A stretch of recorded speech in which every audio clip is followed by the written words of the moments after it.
नमस्कार बच्चों, आज हम द्वितीय विश्व युद्ध के बारे में पढ़ेंगे। वर्ष 1939 से 1945 के बीच द्वितीय विश्व युद्ध हुआ। प्रथम विश्व युद्ध की तुलना में द्वितीय विश्व युद्ध अधिक भयानक था। इस विश्व युद्ध में तकनीक का उपयोग किया गया। युद्ध में सहभागी हुए राष्ट्रों पर फिर एक बार आर्थिक संकट टूट पड़ा। द्वितीय विश्व युद्ध में अमेरिका का महत्वपूर्ण सहभाग था। अमेरिका ने अणुबम का निर्माण किया था।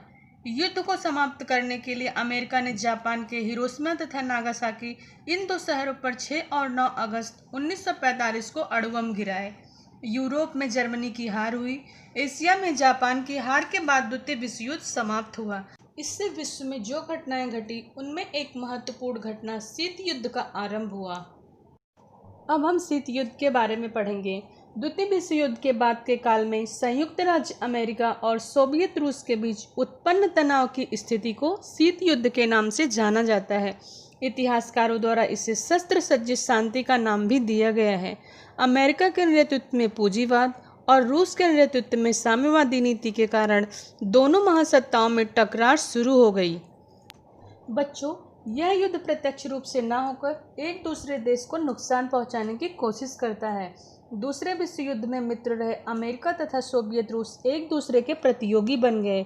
यह प्रतिद्वंद्विता वैश्विक राजनीति में 40 से 45 वर्षों तक चलती रही। इन दोनों देशों के बीच में प्रत्यक्ष युद्ध तो नहीं हुआ, पर युद्ध की ज्वाला कभी भी धधक उठेगी। ऐसी तनावपूर्ण परिस्थिति का वर्णन शीत युद्ध के रूप में किया जाता है। उस समय अमेरिका एक बड़ी महासत्ता थी। सोवियत रूस भी महासत्ता बनने की होड़ में अणुबम का निर्माण करना प्रारंभ कर दिया। शीत युद्ध के दौरान ही उसके कई परिणाम सामने आए। पहला है सैन्य संगठनों का निर्माण। शीत युद्ध के दौरान रूस और अमेरिका ने सैन्य संगठनों का निर्माण किया है और उसमें सम्मिलित होने वाले राष्ट्रों को राष्ट्र सुरक्षा प्रदान करते थे। विश्व का ध्रुवीकरण। शीत युद्ध के दौरान अमेरिका और रूस गुटों में कई सारे राष्ट्र शामिल हो गए। इसी तरह पूरे विश्व में 2 गुटों का निर्माण हो गया। इसे ही ध्रुवीकरण कहा गया है, जिसके कारण विश्व में तनाव और बढ़ गया। अब हम बात करेंगे सशस्त्र स्पर्धा की। एक दूसरे के सह और मात देने के लिए रूस और अमेरिका में शस्त्र बनाने की होड़ शुरू हो गई। इस होड़ में उन्होंने कई घातक अस्त्र शस्त्रों का निर्माण करना शुरू कर दिया। अब हम बात करेंगे प्रादेशिक संगठन का निर्माण। विकासशील देशों में महासत्ता बनने की होड़ में प्रादेशिक संगठनों का निर्माण किया गया। उनकी दृष्टि में आर्थिक विकास महत्वपूर्ण था। इसके लिए उन्होंने एशियन संगठन का निर्माण किया। अब हम बात करेंगे गुट निरपेक्षतावाद की। गुट निरपेक्षतावाद शीत युद्ध का महत्वपूर्ण परिणाम था। विश्व में जहां एक और राष्ट्र शीत युद्ध में शामिल थे, वहीं कई राष्ट्रों ने महासत्ता बनने की होड़ में नहीं शामिल होने का निर्णय लिया।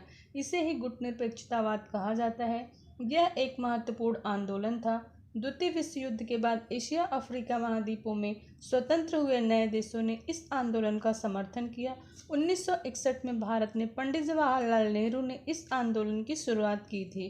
गुट निरपेक्षतावादी आंदोलनों में उपनिवेशवाद, साम्राज्यवाद और वंशवाद का विरोध किया गया और अंतर्राष्ट्रीय समस्याओं की शांति को हल करने का प्रोत्साहन दिया गया। बच्चों, अब हम जानेंगे कि शीत युद्ध का अंत कैसे हुआ और उसके बाद विश्व में क्या परिवर्तन आए। वर्ष 1945 में शीत युद्ध का अंत हो गया। यह एक महत्वपूर्ण घटना थी, परंतु इसके समाप्त होने के अनेक कारण थे। सोवियत संघ द्वारा आर्थिक उदारीकरण की नीति को स्वीकार करना। सोवियत संघ के तत्कालीन अध्यक्ष मिखाइल गोर्बाचेव ने पुनर्रचना और खुलेपन की नीति को स्वीकार कर लिया था। सोवियत संघ के प्रभाव वाले देशों में शासन सत्ता का बदलाव और सबसे महत्वपूर्ण कारण था सोवियत संघ का विघटन। शीत युद्ध के अंत के साथ ही विश्व की राजनीति में महत्वपूर्ण परिवर्तन हुए। अमेरिका एकमात्र महासत्ता के रूप में शेष रह गया। राष्ट्रों के व्यापार और आर्थिक संबंध बढ़ाने के लिए अनुकूल वातावरण का निर्माण हुआ।